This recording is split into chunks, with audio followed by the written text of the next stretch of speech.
if you come to Dubai and in the beginning you don't give it time, you're going to hate it. It sounds like, to have another baby. Because every time you get a Varak cake, people eat a Varak cake. Oh, we forgot this person has a birthday. And today, I can give you a cake in 3 hours. Yeah, if you think about this period of time, 7 years, it's not much actually. There are days when I woke up and I've opened the curtains and I have said, thanks to Sheikh Mohammed. Like, what a country that he's built, or what a city he's built. Mm-hmm. I don't want to lose love for the sake of money.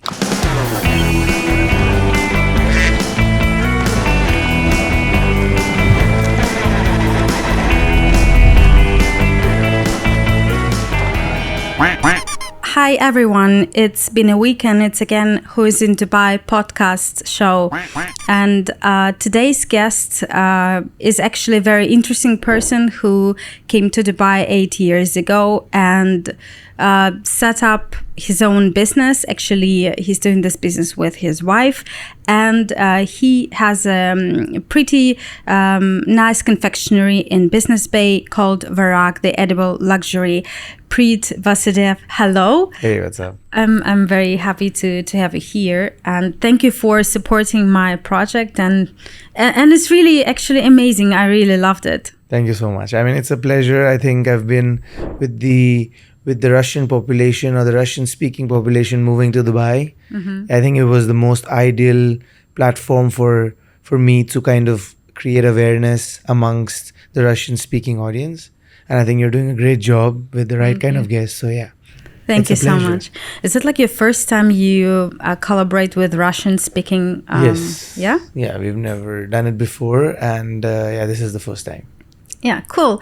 Tell me please more about yourself, first of all. You sent me like a small video about you and the project you created here, and how you actually has done it with how you've done it with your wife. Correct. And this is a pretty amazing love story, which resulted also in in this amazing brand. Yeah, I mean, so my wife and I both come from F&B backgrounds. So I studied hospitality and she's been baking for 8 to 10 years. Mm-hmm. We both met in 2016 Where? in India. When I was working for a food tech startup, I used to sell software restaurants. So I went for a meeting to her patisserie, and she was the owner of the bakery, and that's how we met. Then we had a lot of common interests because I studied in Switzerland and I studied hospitality, so I understand food pretty well. She was a pastry chef herself, and we started dating.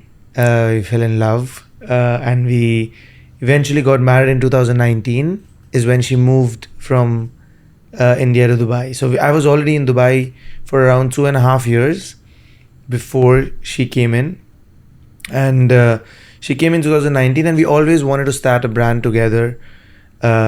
Because the brand she had in India was like her baby, right? And if I was to join that would have been a little bit conflicting. So I said, you know what, I would rather have you come over. And because I've been in the food tech scene and I used to work with Kitopi, and I worked with multiple food tech startups in the region. And at one point I worked with 400 to 500 restaurants in the city. I said, I have a great network. So when you come here, we'll set up something with world standards, top ingredients.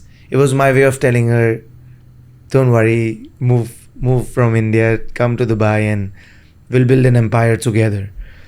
So for the first year in 2019, we got the brand book and everything set up. So the logo and the brand guidelines and stuff since the beginning, because both of us came and we had done F&B before. So we knew kind of that was the basic, that we had to get our basics right. So the name of the brand was supposed to be The Edible Luxury. Mm-hmm. Just The Edible Luxury. Because it was more global and more people would understand it. But then the word Varak came into being, because Varak in Arabic, Persian and in Urdu means paper. And in Urdu and Punjabi, it's an edible sheet of luxury paper. So it could be a Nusrat steak on which he puts the gold leaf. That gold leaf which you can eat is Varak. So and that Varak is the edible luxury, and that's how we kind of came up with it together. And then in 2020 we started from home, peak COVID. I told my friends and family, And everybody I knew that, hey, my wife makes cakes. So if you have a birthday at your house or your friends or your children, let me know. And then slowly, steadily, we started doing one cake a day. So I would do a meeting for my job, and then I would deliver a cake, and then I would go to Dragon Mart to buy jars for the brittles. And so it was very, very slow, and we did it from home for 20 months. Wow. Yeah. So after 20 months I remember the first order was, so it was during Eid, I think around 3 years back. And I said, let's make bags with these brittles, right? So let's make bags with 2 brittles and give it to the 14 most influential people I know in Dubai. These were restaurant owners. And we went house to house to all these restaurant owners' places, and I said, here's a little gift bag. It's a little Eid gift from me. And this is a thing that I and my wife are doing. It's just a little gift from me. I want you guys to try it. So one amongst the 14, and she actually called me and said, this is amazing, and I want to gift 20 such bags to my friends and family in Dubai. And that was my first bulk order. And I still remember I got 600 dirhams, and that was wow, that was the best feeling. So it started very small. There was no rush steps. I have been doing F&B for 7+ years.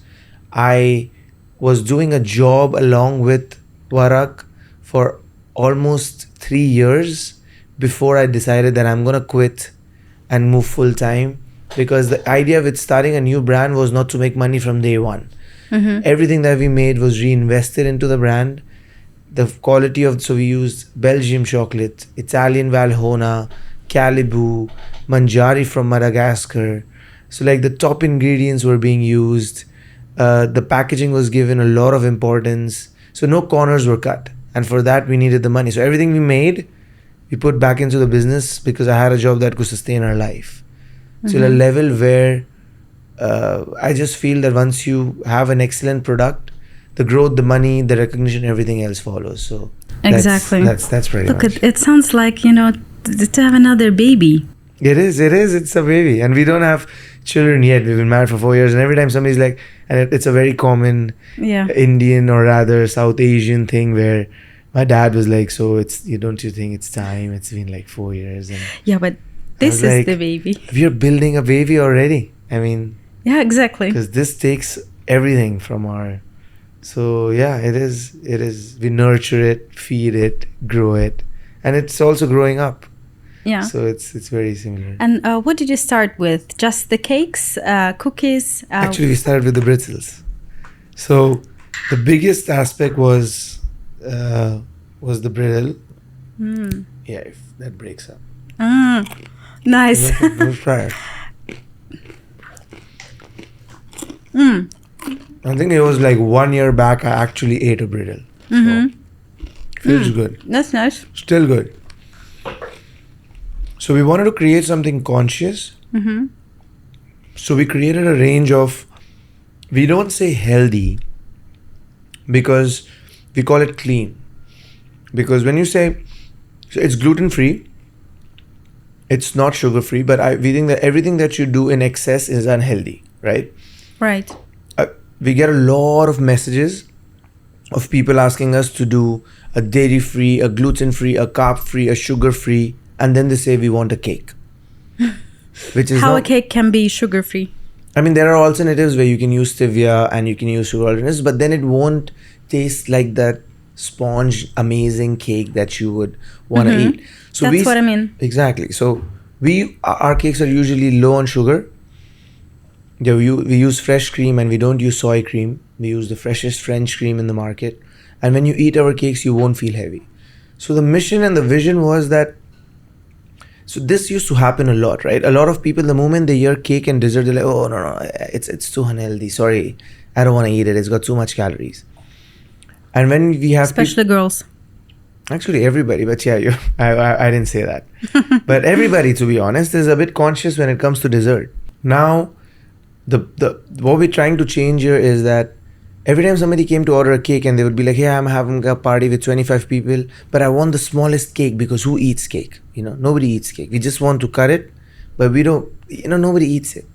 And this is what we want to change. And this is what we've been able to change. Because every time you get a Varak cake, people eat a Varak cake. And we've have messages after messages after messages saying that there was not a single crumb of the cake left. Because you sometimes see beautiful looking cake, which look like the sun and the moon and the princesses. But then when you eat it, it's hard, it's not, it's not yummy, it's got a very synthetic taste on your tongue. You feel bloated after you eat it, and you never ever feel bloated after you eat a Varak cake. And that's what this is totally true, because I remember when we met, it was in Al Serkal Avenue. Yeah. You got me that piece of cake. Correct. And I was honestly, my first thought, like, oh my God, now I'm on a diet, but I will try it because it looks delicious. And, Correct, yeah. I will do it. And it would be impolite if you said Exactly. no. So you were in a spot. I didn't want to say that, but still, yes, correct. Yeah. And then I tried, and I really fell in love with that. And I was super shy to ask for another one. You should Honestly, have. yeah, but I should have, but I didn't. Anyway. Yeah, that's nice to know.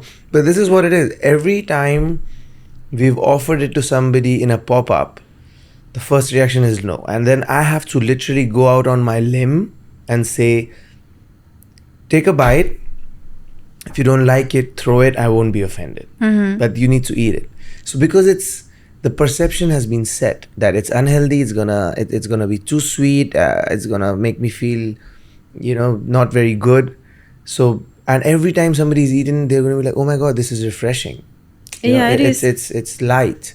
So this is what we want to change, and the idea is for us that we want to become a part of every celebration. So Varak is two things, right? So when you have a birthday, an anniversary, or a graduation party, or anything, and you're celebrating and you want to cut a cake, that is Varak. That's 50% of what Varak is. We could do a Frozen themed cake, to a Lego themed cake, to a Spider-Man cake, to we've literally done a Moulin Rouge cake, name it.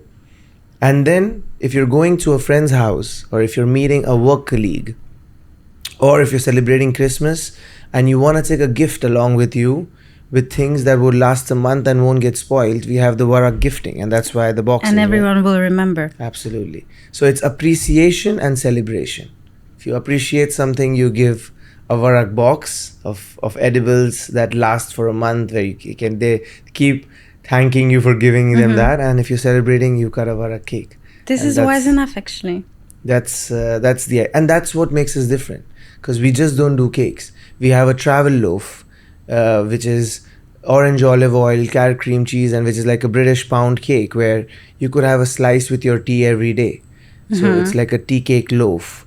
And then we have trifles. When you have guests at home and you don't want to make a dessert, it comes in a glass tray. Is what you ate actually was a trifle, which has sponge, ganache, pistachio mousse and stuff like that. So we have the trifles, and then we have the briddles and the nuts. I'm sorry we don't have this cake here, and the cameras would not even, do the justice to do it. the job and I mean, this give is an idea. The how reason it I didn't tastes. get it is because the idea is that when people hear this, they should want to order it.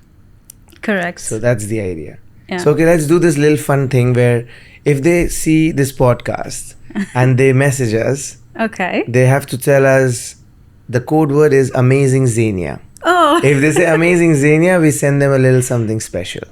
Guys, you really need to watch this podcast, because if you want to get an amazing cake delivered to your home or to your office, go ahead. You know my name. Just add some prefix amazing. Amazing and Xenia. Yes, that's and what it you'll is. get the cake or a jar of cookies. Correct. Let's switch a little bit to business. How it was to set up a confectionery, to set up a business like this Correct. one. So because it was in the beginning and the setup costs, so there are two kinds of business setups that you do in Dubai, right? So one is a free zone license, where probably you're trading or you're selling software and you're doing probably crypto or NFT or any of this sort. That is very easy, because you could choose Ajman, Sharjah, Dubai, any of these free zones, So like you have Shams and the license doesn't cost you more than 12-13,000 because you're not selling anything tangible, right? It's all intangible. So that's very easy for you to set up that one of those free zone trade licenses, and then you can start selling and buying and doing business in the UAE. Now, when it comes to brick and mortar, things are very different and complicated. Not complicated, but very different rather, because so we started from home. We did it for 20 months from home, and we were growing really well. So it came a time where we went professional and we had a proper facility because we wanted to cater to bigger organizations and bigger clientele. Now, when we went to go it, so firstly there is a free zone and a mainland license. And when it comes to food, the permissions and the licenses are very extensive because of course you're serving food, right? That involves food safety, that involves if you're going to cook food, then you have a gas license. Thankfully we are a bakery, so we don't have gas, so it's all electric. But things are very, very different. So you get a trade license. Depending on the free zone, the price varies. Then you choose a location. Either you buy something that is already operational and is in distress and not doing very well, and you can buy it, with a key money of sort, and you directly take everything that they have. So you take their trade license, you of course do due diligence to see they don't have any liabilities on it. So you take their trade license, you take their permissions, you take all the approvals that they already have, because this saves you two things. This saves you the time, because by the time you take something which is say shell and core, which means nothing but four walls, to the time you will be able to take it live, it's going to easily take you 4 to 6 months. And if you do not get a good deal on your rent, that means for 4 to 6 months, you would be paying rent for a place that was not operational. So, and rent is not that very low here. Absolutely not. Right? So, the rents are pretty high. Yeah. So you need to choose if you take something that is, if you have a very specific concept and you need... Which is your case. Correct. But at the same time, I just needed a kitchen. So I took a restaurant that was shut down, had the licenses, approvals, everything already.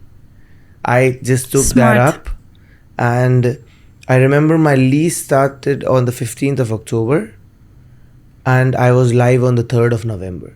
So I was live in 15 days. So I did not burn any free rent money because we were bootstrapped. It's not like we were funded or something. So all the money that we used for set up this business was our savings, all of this stuff. So we had to be very careful of how we were investing the money. What were we investing in? I remember the deal was that the landlord said, because it's an already set up place and I'm not taking any key money from you, but you're going to save money and time, you will have to pay me the check. You will have to pay me the rent in one check. For a year? For the full year. Wow. And, but the deal was good because I knew I was saving on the initial capex setup cost. I was saving on the time because I was able to go live really quickly. But I had to give something in return, which was one check. And I did it. And it worked in my favor. So there are these elements that you will see. If you want to buy something that's already in operation, you pick something up. If you have a very specific concept, when I say your restaurant's theme is, for example, like Moscow, and you want it to look like Moscow or St. Petersburg, then you cannot take something ready. Then you have to build from scratch. But if you want a kitchen, or if you want, and this is not just F&B, right? If it's any other business as well, if you can find an already existing business which is already running, but do very, very strong due diligence, because some of the business have loans, liabilities, or probably even a court case. So before you go out and buy their business, you also buy all their liabilities. So do a very thorough check, pay a lawyer, but buy an existing business. That should be a good... And then but the existing business, it has a story, right? People might have already come there several times. Yes, this is correct. But did you face, I don't know, any funny situations when customers were coming? It's like, oh, I didn't know that this was shut down and this is something new here. So the good thing is that it was shut down already for a year when I took it. But we still have customers coming in and saying, oh, I thought this was an Italian restaurant. But that's okay because we were like, no, You get new customers. Yeah, exactly. But it's a cake shop now, so. Yeah, I noticed actually that you have like a table there. Is it you also operate as a cafe? We serve specialty coffee, and I'm the barista because I make coffee and I love coffee. So I usually just make it for my wife. I'm like her personal barista. But it's the table is an 8-seater, and it's usually used for cake tasting. So if you have a big wedding cake, or if you want to distribute a lot of gift hampers for a baby shower or any of these things, so people like to come for consulting. And then that's a table where you sit down and we make you try different things, and it just helps you finalize an order much better as compared to just doing it on the phone. So it's like a consulting table. Are you doing any workshops? Not yet. But it's in a plan. Sometimes we wanna, but we'll do something of, we'll probably do workshops. Firstly, there's no, our bandwidth is super stretched because we're really busy, and thankfully. But secondly, if you do a workshop, we'll probably do it with something that is not on the menu, because it doesn't make a lot of sense for us to teach people one of our signature bestsellers, right? Because that's our IP. Yeah, so true. But we would do workshops, but maybe in the future. At this point, we are really focused on, we want to open up a big kitchen. Yeah, since we're talking about the future, what is the plan? I've had a couple of things. One, we've been able to, we've been able to secure a funding. We've raised some money in very recently for our growth, and we've got a very influential partner that's come in with equity. So we were going to, so because our vision is to be able to cater to the entire UAE first, and then go to the kingdom in Saudi, and some time also to the UK, because these are the 3 markets that we feel our product fits really well. We want to open a kitchen by the end of August or maximum September. Something bigger, like 2,000 to 3,000 square feet, a proper central kitchen. In Al-Quds? Mostly, but we're not stuck up on Al-Quds only. I mean, if you find something in Business Bay, I think Business Bay is an amazing location, because you can cater to everywhere. Because as a cake supplier or dessert supplier or a confectionery, from JLT Marina Barsha to Arabian Ranches Mudon Motor City to JVT Sports City to Bardubai Karama Mankhul Trade Center, we get delivery orders from all these places. And Business Bay is right in the center. In the middle, yeah. So for us, the accessibility, and also we have 40% of our orders are pickup. So we also have to make sure that it's convenient for customers to kind of come and pick up easily. So that's the vision. We want to scale. So when we started, we used to, and I think this is what our growth is. When we started, we used to deliver a cake where you had to give us 48 hours notice. Then we reduced it down to 24 hours. Then 4 months back, we reduced it down to 18 hours. And today, I can give you a cake in 3 hours. So if you tell me that I want a cake, I'll say I need 3 hours, but I'll make you a fresh cake. So everything that is made in Varak is made for an order. Wow. So it's made fresh. And that's what is Varak. So that's pretty fast, actually, because sometimes, like in the event industry, we sometimes need, during any event, it's like, oh, we forgot this person has a birthday. Correct. Can you get a cake? It's like in Moscow, I could get it like within 1-2 hours, but here, this is actually very good to know that you can do that. Correct. I mean, you have places which can, I mean, there's a lot of, franchise bakeries in Dubai where you can buy a cake off the shelf. No, right? it's not that cake I want. Exactly. And that's what I'm saying. And this is not the cake we sell, because we don't make cakes 24 hours in advance, and it's not heavy with buttercream so that it stays together and it's intact. I will make a fresh cake for you. Just give me 2 hours. And we do that all the time. Today, 90% of our orders is same day, and which used to be 90% pre-order. And I want to go on demand. I want to reach a stage where, because on our website, we are still 14 hours. Only if you call us, and if we can, we do it in 3 hours. But I really want to get to a stage when I can deliver you a fresh cake in 1 hour. And that's the aim. That's pretty cool. How many people are working? with At this you? point, we have a total team of 11 people, and including my wife and I, we are 13. So it's a total 13 people team, 6 in the kitchen. We have 2 refrigerated vans and drivers. We have 3 people accepting orders and replying to customers. So we have 3 operations, 2 drivers, 6 people in the kitchen. Do you guys have time for a personal life just to enjoy? When last time you went to the sea? Well, not very far, like last week. We do that really often. This is one thing that I kind of brought to the relationship, where because I had a job and I understood work-life balance, and I'm not saying that people in business don't understand that, but they often tend to forget it. I always make sure that we take a day off, or like we go for a lunch date, or we go for a dinner date, and that's really, really like every week we go try a new restaurant. Once a month we do a supper club.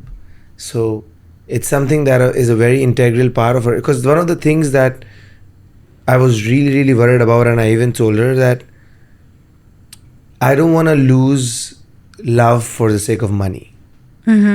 So if our relationship starts taking an impact, then I'm okay to not do it.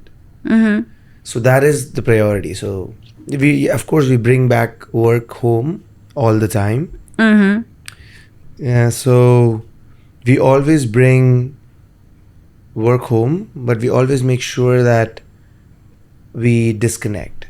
Like we'll be traveling to Copenhagen for 8 days in June. And that's going to be just exploring the confectionary and the F&B genius. We're always bringing stuff back home. So our Greece travel, we brought fresh cherries from Greece, and we launched the German Black Forest, which is chocolate and cherry. That was inspiration from Greece. We went to Turkey, or we went to Croatia, and we brought back olive oil, which is a part of the orange olive oil. So we always, our travels always help us bring back a culinary local ingredient of that country. And you import all of them? No, we don't. We take inspiration, we bring back the first batch, and then we find a local supplier. Because we really, really believe in supporting local. We buy a lot. Everything that we buy, even if we're buying French cream, we're buying it from a local supplier. But we also look for local alternatives. When there is UAE grown raspberries, we buy those from Emirates Biofarm. And when they go out of season, then we resort to Driscoll, which is the international brand. So our first priority is always to look for a local ingredient. If not local ingredients, and if you're buying a foreign product, we buy it from a local supplier, which is still supporting the local economy. So that's the idea. Yeah, that's really, really cool. It's like encouraging local talent. We spoke in the previous podcasts with one of the guests about encouraging local talents. This is actually also what you do. One of the things that, and my wife always says that if you pull a brick, there would be somebody sitting on that brick that Preet knows.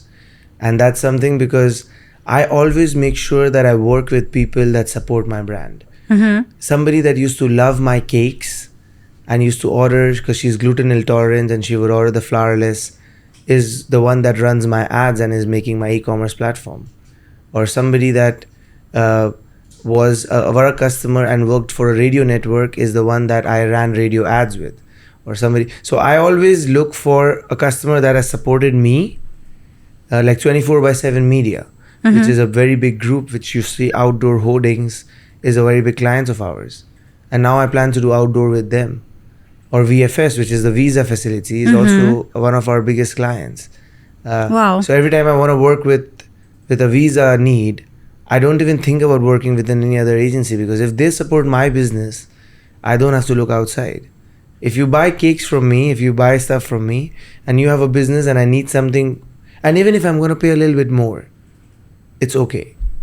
Because you support my business. So yeah, it's all about relationships. So that's a little bit of the principles and the fundamentals of Varak. So yeah. Yeah, this is the values you bring. That's true. With this. That's correct. It's a podcast about Dubai and Correct. about people's stories and experiences. Can you share something you really love about this city? What inspires you? I'll give you a really quick answer to this. I came in 2016 November. I was living in a sharing apartment in the maid's room in JBR, paying around 3,500 dirhams only for that room as rent.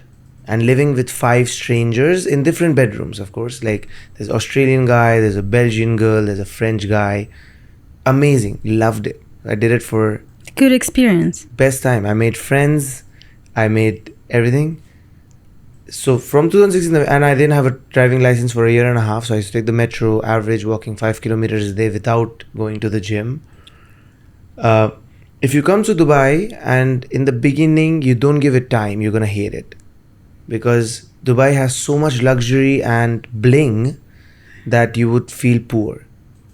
Okay? That you would feel that you don't have enough to enjoy the fancy cars or the clothes and stuff like that. But if you give this time, and if you work ethically, and if you're honest with your job, because if you're not, it's very easy, because it's a small city. Everybody knows everybody if you've been here for a while. Mm-hmm. So if you're not ethical, small environment. Exactly, and that's why they don't trust easily. And that's the toughest part. The first 1-2 years are the toughest because people don't trust, because it's very easy for people to come and go. But if you stick around and you build a life to that maid's room, to a master bedroom, to a 1-bedroom apartment, to a 2-bedroom apartment, to buying a nice car, to setting up a business, to getting married, it's been my journey of 7 years. And this is no backup. This is pure.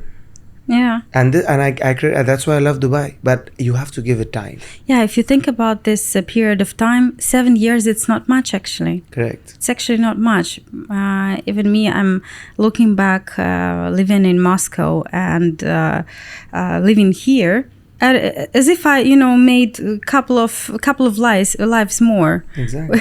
Which is incredible. Because it's multicultural. I mean, you're buying vegetables from a nationality, and the guy driving your cab is a different nationality. The person you working at work is a different nationality. You're eating different food every day from different nationalities. True. This is the beauty, and that's why Dubai is thriving, because there is no racism and there is no room for it. It's pure merit.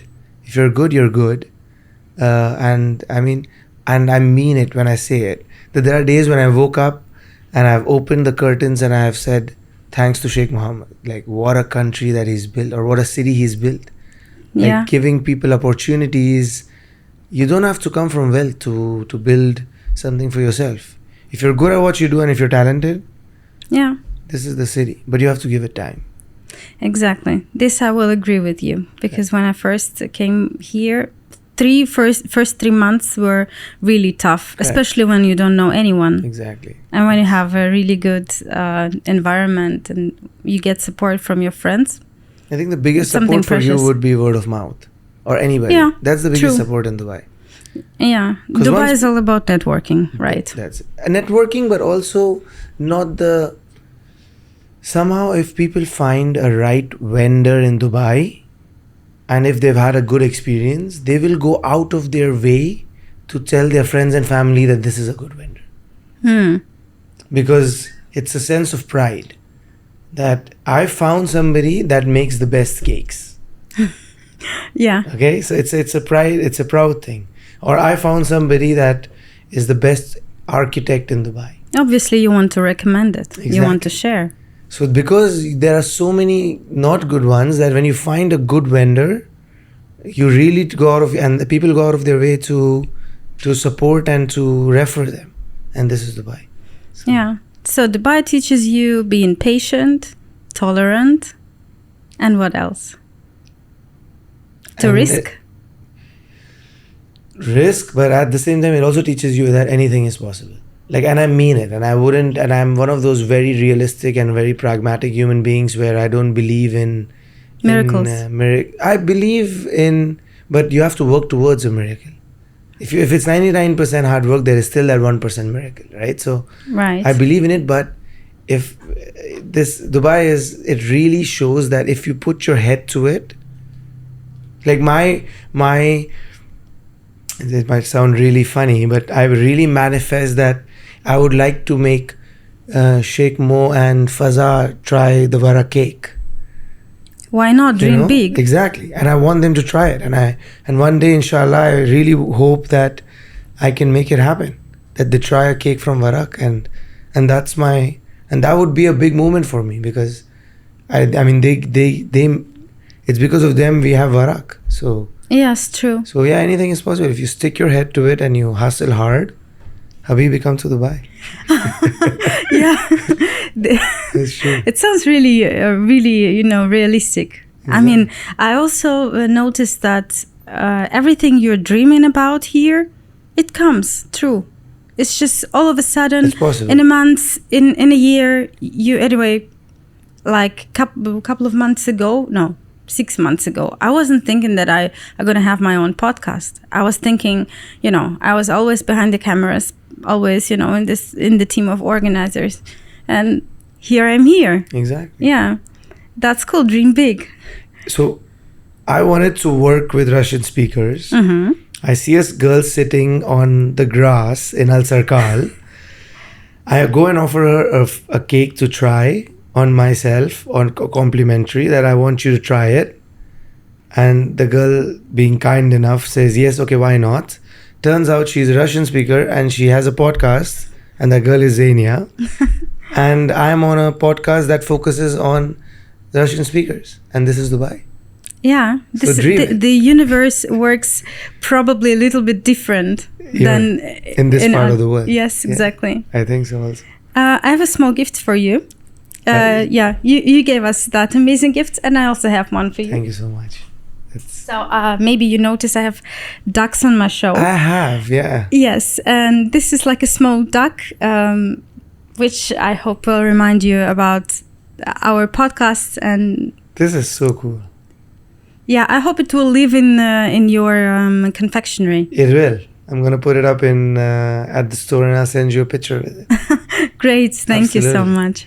I'm gonna make you a cake which is gonna be duck themed. Okay. Yeah, this is very cool actually. That'll be cool. I'm I'll looking do something forward. with that. But this is really amazing. Thank you again. Yeah.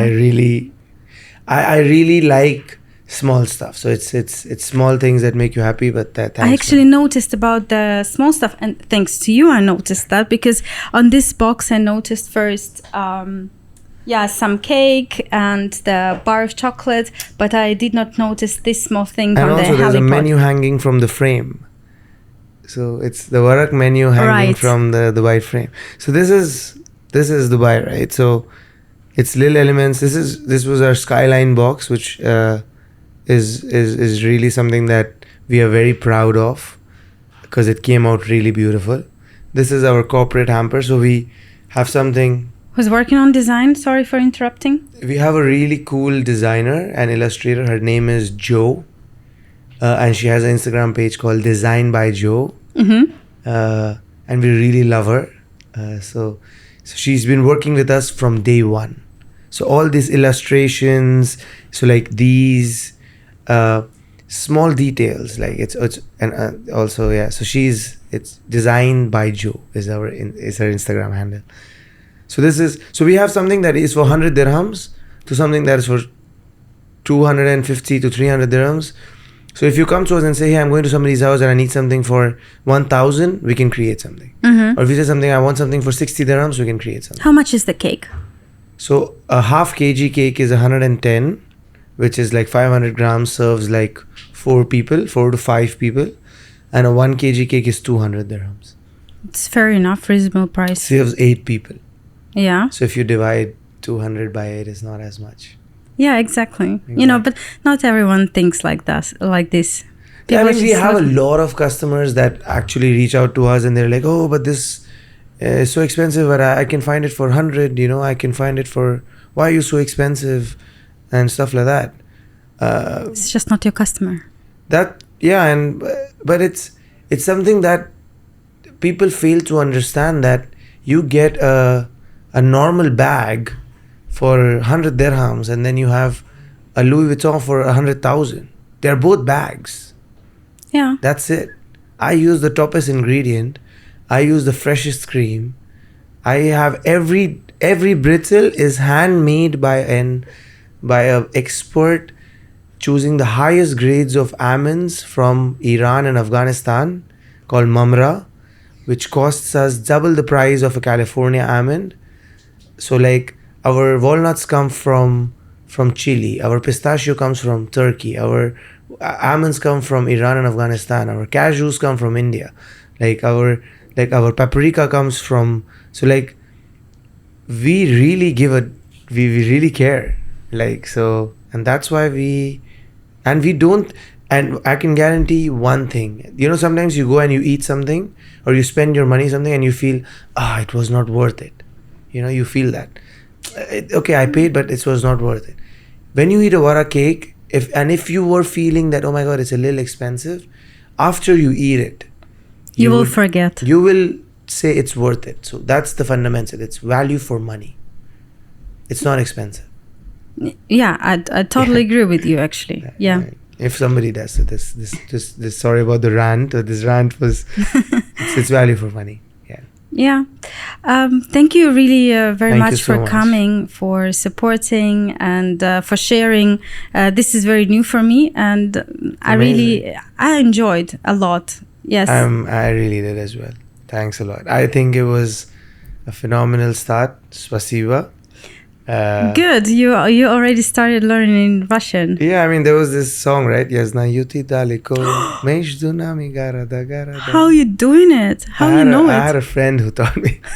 Wow. So yeah, I love the language. So it's fun. Yeah, All that's right. impressive, actually. Thank you so much. Yeah, thank you for joining the podcast. Thanks a lot, guys. So guys, thanks for watching this podcast, and I really recommend you to go to Business Bay and visit the Varak The Edible Luxury and just try a small piece of cake, and you will fall in love the way I did. And yeah, subscribe, send me likes, your support. I will appreciate that. Thank you guys. See you next week. Bye.